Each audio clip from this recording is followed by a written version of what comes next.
Okay. Is it working? Let me see if it is. Yes, it is working. But I don't have no music. What a bummer. Hang on just a second. There we go. Okay, let's see if it works now. Ah, there we go now. It's finally working. But anyways, greetings creatures and humans alike. I am MagiQDog. And tonight, on this special Creature of the Week stream, we shall be talking about Scribble, Scribble, Scribble. We are scribbling. Oh, we are so excited. Come on, come on, come on, come on.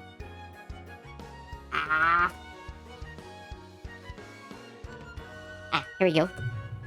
Scribble, scribble, scribble. We will be talking about the Djinns. And I gotta say, I am super excited about this. Because other than dragons, Djinns are also one of my favorite type of mythical creatures that are out there. And oh man, this is gonna be so much fun! And by the way, this one took a long time to gather a bunch of information because I had to go do my grimoire, I had to go through books, I had to kind of look on the internet and stuff too. I done my research thoroughly. So yeah, I'd say this stream is probably going to be about 30 to 40 minutes tops. But yeah, let's go on ahead and get this started, shall we? Because we got a lot to talk about. Jinns, or genies for the western side of the world, are a class of supernatural beings that are told in Islamic religion and Arabian myths. And like I said before, this is one of my favorites, so it's going to be fun. Oh, and before I continue on, expect a lot of mispronunciations and stuff. Anyways, let's continue. Jinns have a complex range of appearances since they themselves are spiritual beings with shape-shifting powers. Not to mention the fact that there are multiple different types or species of Jinns that look so different from another. They basically come in any shape, size, and forms, to be honest. But for the sake of the class, we'll try some common descriptions of Jinns. Some Jinns, like the Ifrits, Ghuls, Marins, and Silas, take on humanoid forms with some non-humanoid characteristics. For example, different color skins like red and blue, horns, tails, animal feet or legs, and even having their bottom halves being a smoke-like ghostly tail. Then you have those that are more demonic looking, like the Shaitans or even Ifrits got some demonic looks to them. Other takes on appearances like a force of nature, like Shades, who appears like whirlwinds and twisters but with a face. You also got those that are more beastly and monstrous. This includes the Shiqq, Shiqq, who appear with a half of a body like one arm, leg, and eye, or the Sila, who are centaur-like Djinns. Then you have those appear like animals like the Hinns, although the Hinns are a separate entity from Djinns. Djinns as a whole can become anything you can think of, whether it be humanoid, demonic, angelic, or even a dragon form. And yes, there is an artwork from the Book of Djinns that has a Djinn that looks like a dragon. In order to know more about the Djinns and how they play a role in Arabic and Muslim cultures, we should start from the beginning. Allah, the Islamic god, created the Djinns alongside humans and angels. While humans were out of clay and angels out of light, Djinns were crafted from the smokeless fire resulting in the first Jinn race.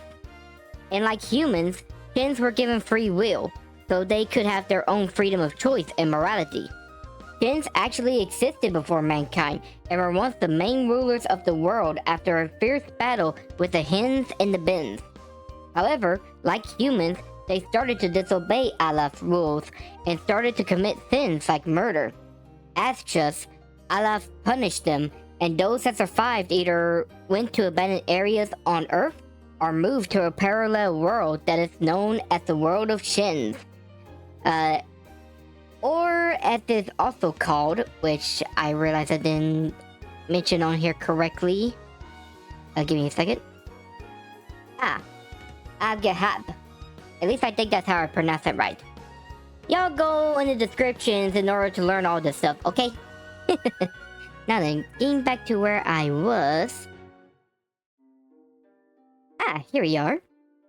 Jinns actually have a major role in Islamic belief, as they are heavily mentioned in the Quran, the Muslim Bible.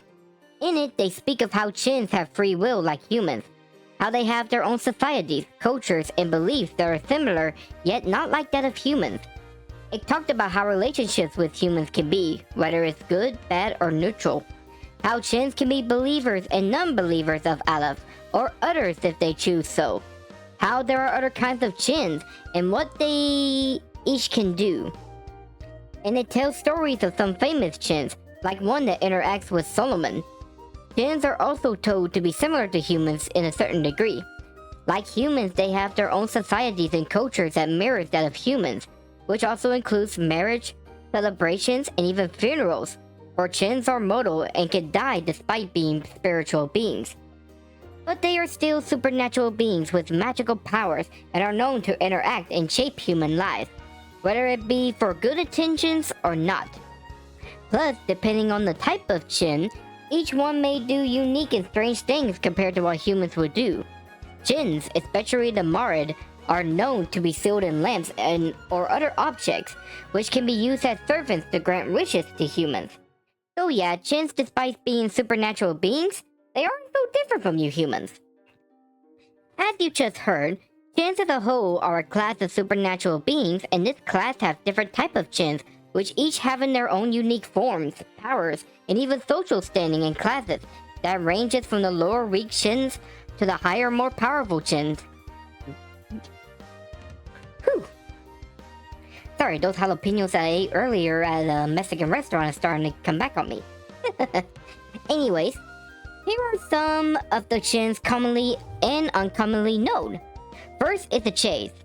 These are weaker class of jinns that appear like whirlwinds or white camels.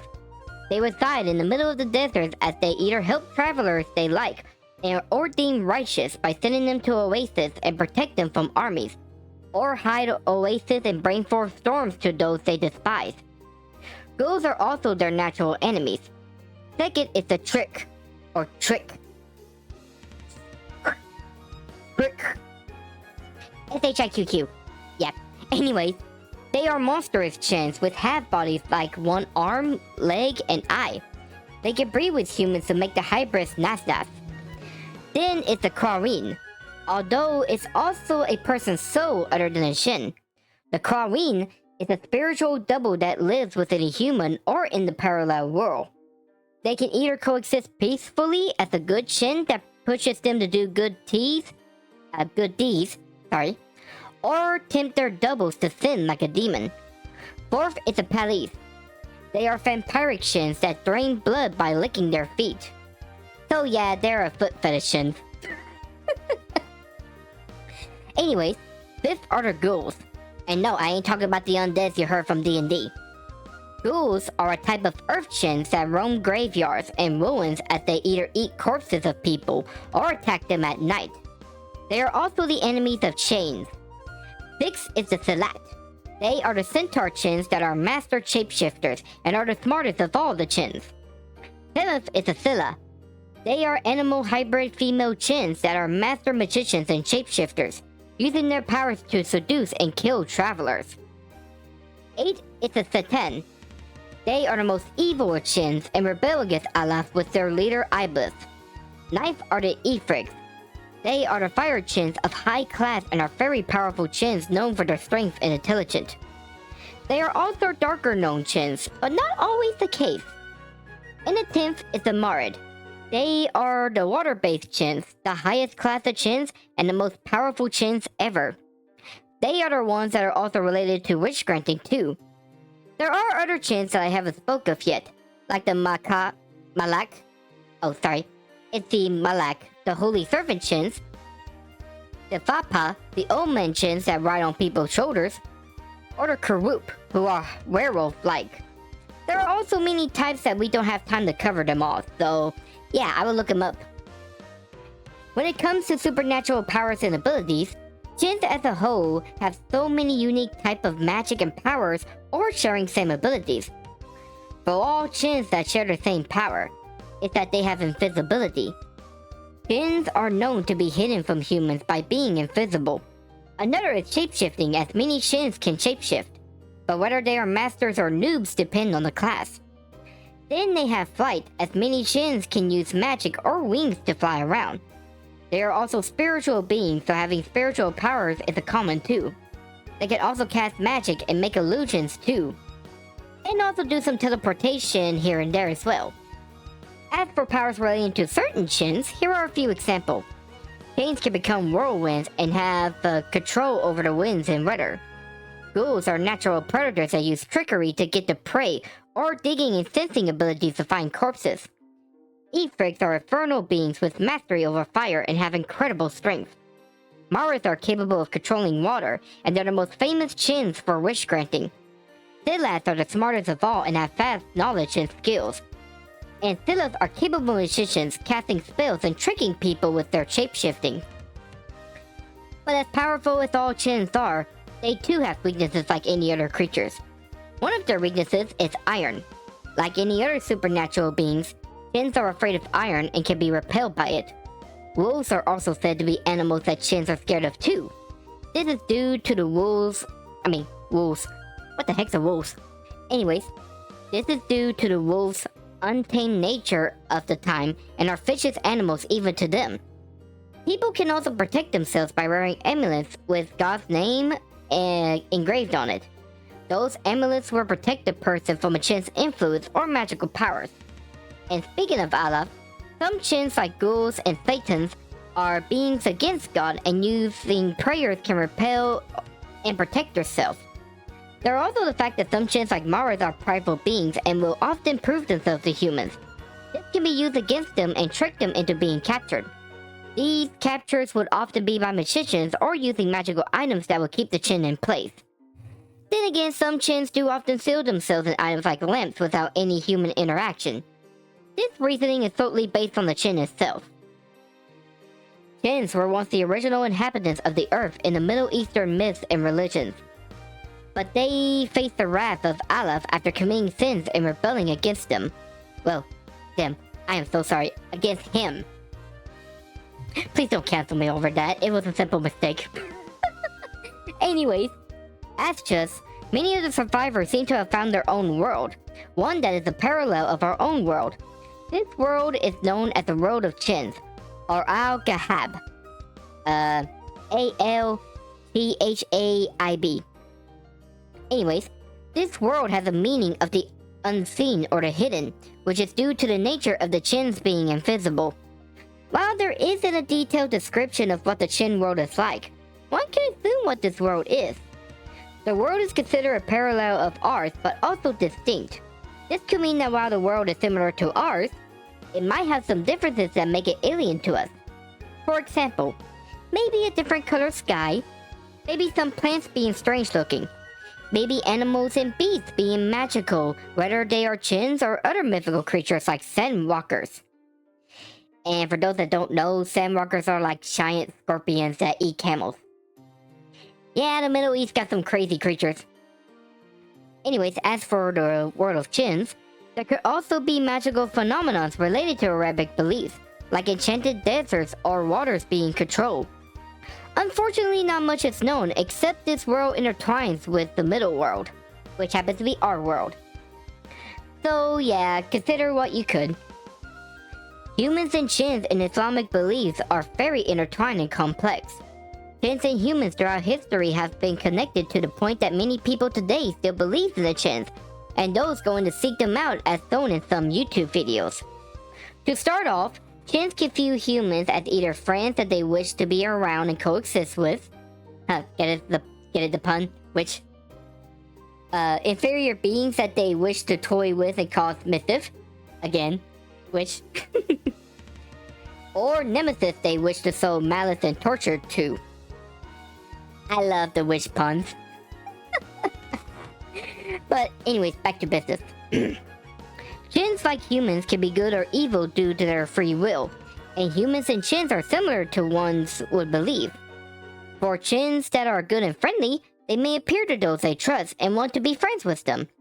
Others would seek to help humans if they deem them worthy, like the Djinns. Some Djinns will even fall in love and mate with humans to produce hybrids like the Nasnas or the Zuhri. I think I pronounced it right. But it's spelled Cuhri. And these hybrids are from North African cultures. You also have Djinns that are often like to influence human lives for the better. Take the Qareen for example. The Qareen doppelgangers of its good might lead their human doubles to live a good life or have to perform good deeds.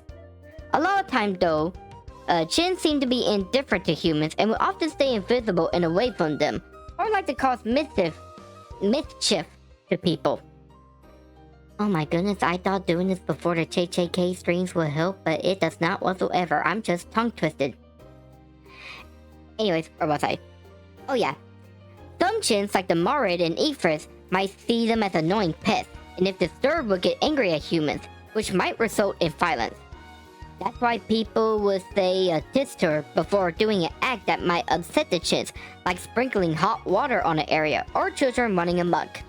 Those darn children. Then you have Djinns that are straight up malevolent to humans who wishes to cause harm or taunt their souls. Both Sila and Ghul see humans as prey for their blood and meat. And Ghouls will often either eat their corpses buried in graveyards or attack them to drain their blood and eat their flesh. Silas will use their shapeshifting and magic to lure in males before attacking and devouring them. Shaytans, they are like demons that will torture and make humans fall to sin. Even some Qareens might be evil and lead humans to committing sins and rebel against Allah. Other Djinns have been known to possess humans, putting them in a... Oh man, I am gonna mispronounce this big time. Dulhath. Dhaiyfah. Anyways, this can only... humans can only be free if an exorcism is involved. As for humans on the other hand, they might see Djinns as friends, servants or a mean of power, assistants, or annoying spirits they wish to get rid of. Humans can be friends with Djinns or even fall in love and become lovers. Humans also see benefits from Djinns like the chains, as some armies would thank Djinns for the outcome of some battles. Other times, humans see them as a source of power. In some cases, magicians have tricked Djinns into an item and trapping them, only offering their freedom if they serve them and perform deeds at a time. Other times, humans have summoned Djinns through a ritual in order to be asked for assistance in sorcery, protection, knowledge from the past, or divination. But some humans don't like the Djinns, seeing them as a form of annoying spirits haunting an area, or straight up demonic forces. As such, some people would take protective measures like the amulet to wear off Djinns, or pray to Allah to drive them away. So as you can imagine, Djinns and humans have a complex relationship that ranges from friend to foe and in between. Me personally, I would like to befriend them, and even date a hot looking Marid if you know what I mean. Wink wink, nudge nudge. Anyways. But humans aren't the only one with a relationship with Djinns. It turns out that Djinns are connected to other mythical beings and creatures told in Arabic and Islamic beliefs. Although in some cases it might be good, bad, or even history of violence. Here are a few creatures to speak of. First is the Hinns and Binns. The Hinns are animal-like supernatural beings that are made from the winds. Binns are also... I am so sorry. Binns are said to be gigantic creatures made of water. In some sources, both are said to be primal, powerful creatures, while others say to be a weak type of beings. Regardless though, they both are said to have originally been chaotic creatures that roamed the earth until the Djinns have replaced them, either by Allah's wrath or by the Djinns during epic battles. There are also the Tims and Rims, who are also said to be giant and animal-like, seem to have fought and defeated... I am so sorry. Those two also seem to have been defeated by the Djinns as well. Basically, that's what I'm saying. But while those four seem to have a bad relationship with Djinns, this creature I'm going to be talking about doesn't. The Rook, a gigantic bird creature that I've mentioned before on the previous Creature of the Week stream, which you guys can totally check out on my Creature of the Week playlist. Anyways, they seem to have a loyal servant relationship. The Djinns worship the rocks and consider them their true masters. This was shown in the Aladdin tales during the 1001 Nights, when the one that served Aladdin was furious at him over wanting a rook egg, who referred to it as his master. Yeah, there's that. Anyways, the next creatures happen to be the angels. While the two beings seem to be different to each other, there are some cases of bad blood between them.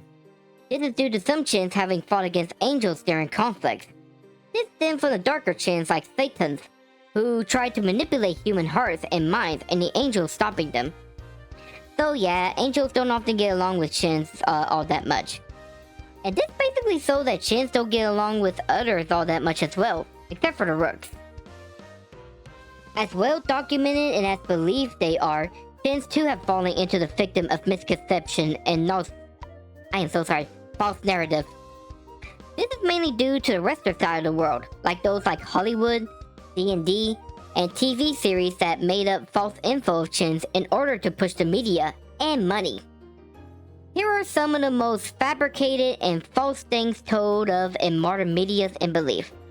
Number 1. The Aladdin story. The Aladdin movie, while somewhat true to the 1001 Nights story Aladdin, it still changes some elements, with one being that Aladdin had a mom, and Aladdin slaying the unnamed sorcerer and his brother. But I want to focus more on the Djinn difference, with the first one being that there were actually 2 Djinns. That's right, Genie wasn't the only one in the story. The oil lamp Djinn was a far more powerful one that served Aladdin and his mom. The lesser Djinn was in a ring that helped Aladdin to escape the cave and transport Aladdin to Maghrib. I think I pronounced that right. Also, the Djinns wasn't restricted by 3 wishes or the rules from the movies, as he pretty much granted any wish that Aladdin wanted.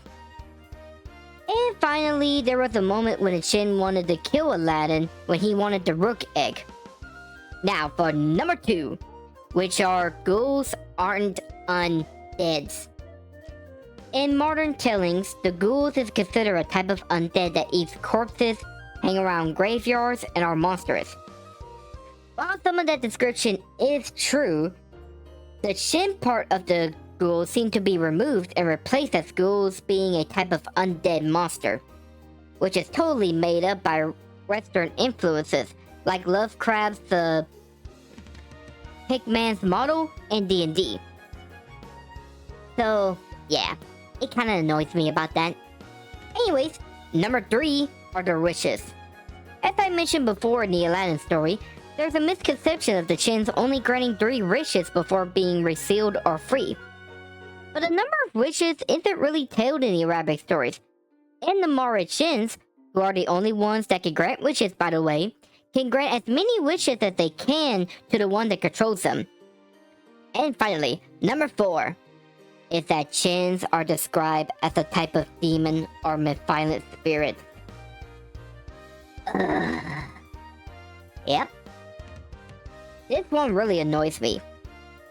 While it is true that some Djinns like the ghouls, Sila, Palis, and especially the Shaytans are malevolent and evil, they aren't demons in general and are instead their own class of supernatural beings.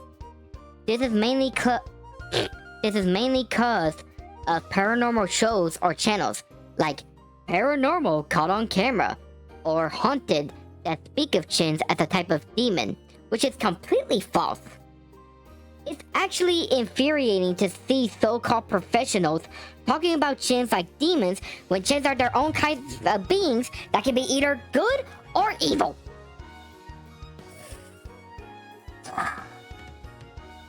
So yeah, like other mythical creatures, Djinns got the short end of the stick for profit.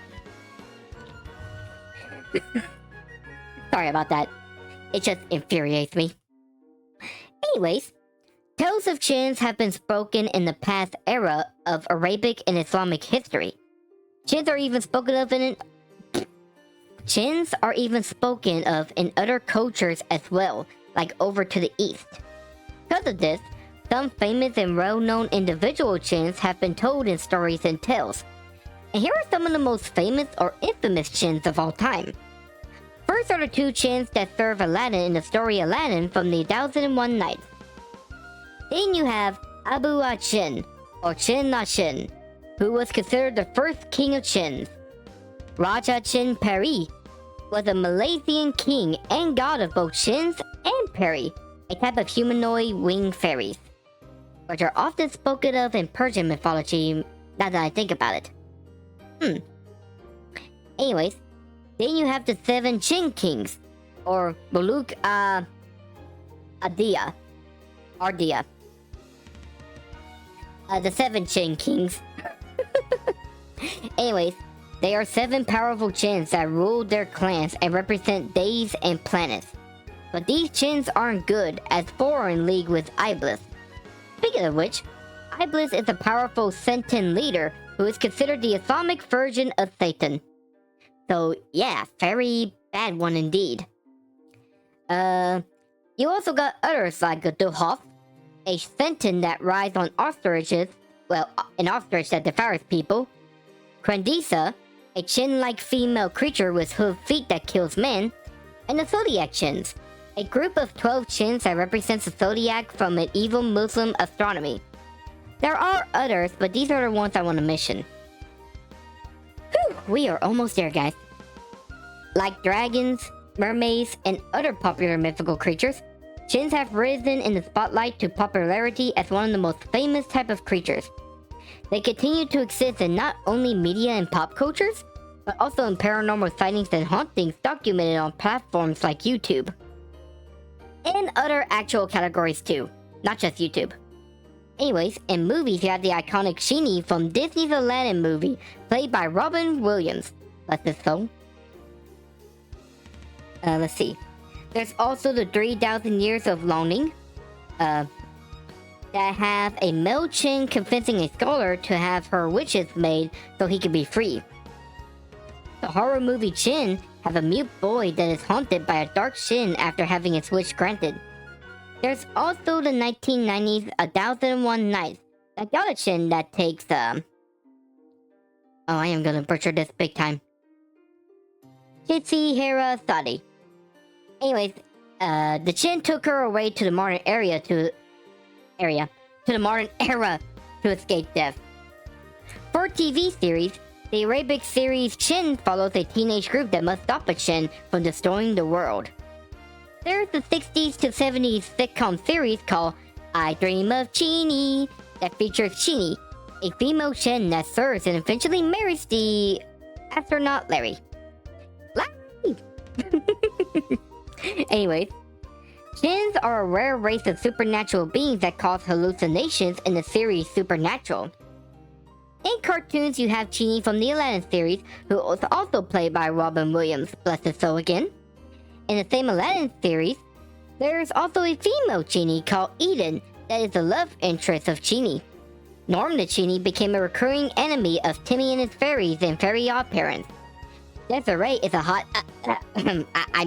purdy Djinn like ghosts that can grant wishes but have consequences in Danny Phantom. From American Dragon Jake Long to Martin Mystery, they too have Djinns. In manga and anime, the main Djinns are those from Magi, a labyrinth of magic, like Yugo, Paimon, and Amon.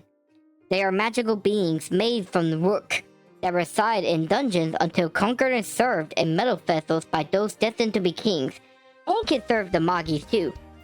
By the way, this is a great series, and I wish it's got a third season. You hear that, Marin Djinns? Grant that wish for me! But anyways, you also got the side series, The Magi Adventures of Sinbad, as Sinbad conquered some dungeons and got some Djinns under his belt.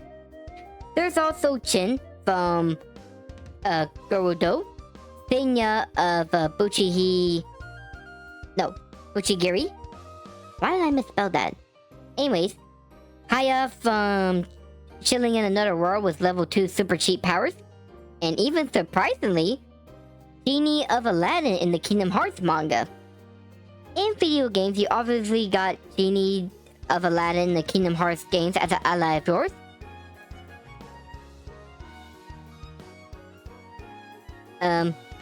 Oh, I know what happened. It was a correct.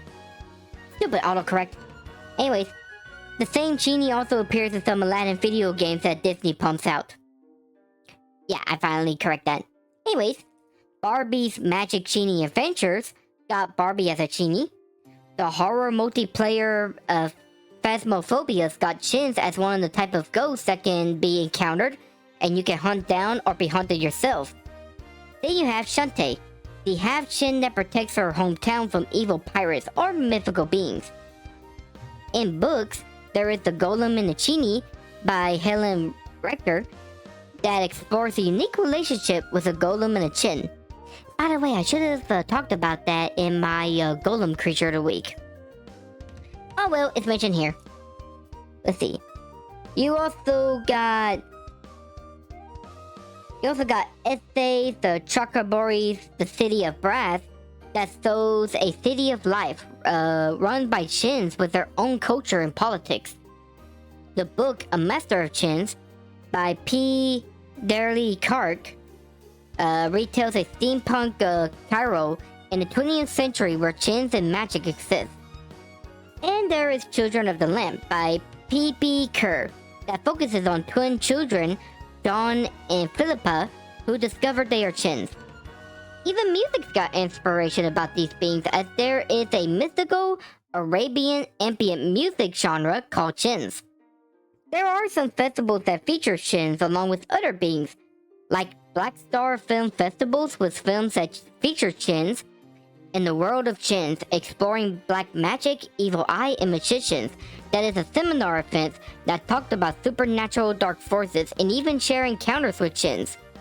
And speaking of encounters, don't go assuming Djinns are just imaginative beings, as even to the day there are sightings and paranormal investigations into the Djinns, especially with major sightings and hauntings happening in the Middle East. Features in Nuke's Top 5 and other paranormal YouTube channels, there are videos showcasing people exploring places that are residents of Djinns and investigating them. Well, more like disturbing them, to be honest. But out of these, there are a few that makes you truly wonder if there are Djinns, like the live stream of Admad Salhi. This dude was sent by a father to investigate their home, which they believe to be haunted by a Djinn that appears as a boy, who has started to grow violent and dangerous. During this live stream, he actually captured a boy-like figure in a room. Now, not saying that this is real, cause it could be staged. But he was the only one at the house after he done a sweep, and during a live stream no less. I'll actually leave a link to both his channel and Nuke's Top 5 that features a clip. So yeah, there's a bunch of media that easily cover the Djinns. Whew. We are almost there, guys. And now to wrap it all up. Djinns are truly a fascinating supernatural entities, with their diverse different kinds of species, wonderful powers and abilities, and complex societies and cultures that are similar to humans. These remarkable beings of magic have transcended the bounds of both our world and theirs. From the Rieger class to the almighty, from the good and lawful to the sinister and wicked. Djinns as a whole shows the amazement and wonder of beyond what we can see and what we can dream of. So if you ever get a chance to find a magic item like a lamp and awaken a Djinn, witness this amazing power. But be alert, as it may not grant what you truly desire, and instead give you the terrifying experience of what a Djinn is capable of. And on a side note,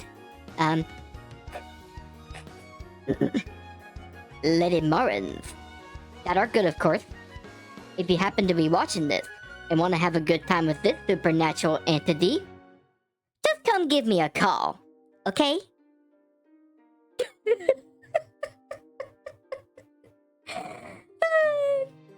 And with that concludes the Djinns. So, what do you think of these marvelous creatures? Would you like to befriend one? Would you like to go see their world? Would you like to have one that can kind of serve you and grant your wishes? Let me know in the comment sections on my YouTube page whenever I get this loaded up. Now then, For the next creatures that we'll be talking about, which will be next week, of course, we'll be talking about an ancient creature told in Mesopotamian myth that is said to be a centaur-like one, but with parts of a arachnid type of family. I'll let you guys figure that one out for yourself. And with that, that concludes this week's Creature of the Week. So I hope you guys had a lot of fun, because I truly did, even though I messed up a bunch of times. And also, it won't be too much longer before I get started on my Jujutsu Kaisen stream. So with all that out of the way, thank you guys for coming on this fantastic Creature of the Week stream. I hope y'all had as much fun as I did, as we got to learn about Djinns and their amazing way of life, which are kind of similar to y'all's. And if you wish to see more of these, just check me out on my Twitch page. Also check me out on Twitter and YouTube as well. And with that, I bid this show adieu. So see you guys. So long. Bye bye. Okay, bye. Seriously though, female Mauritians, give me a call, okay? Okay, bye.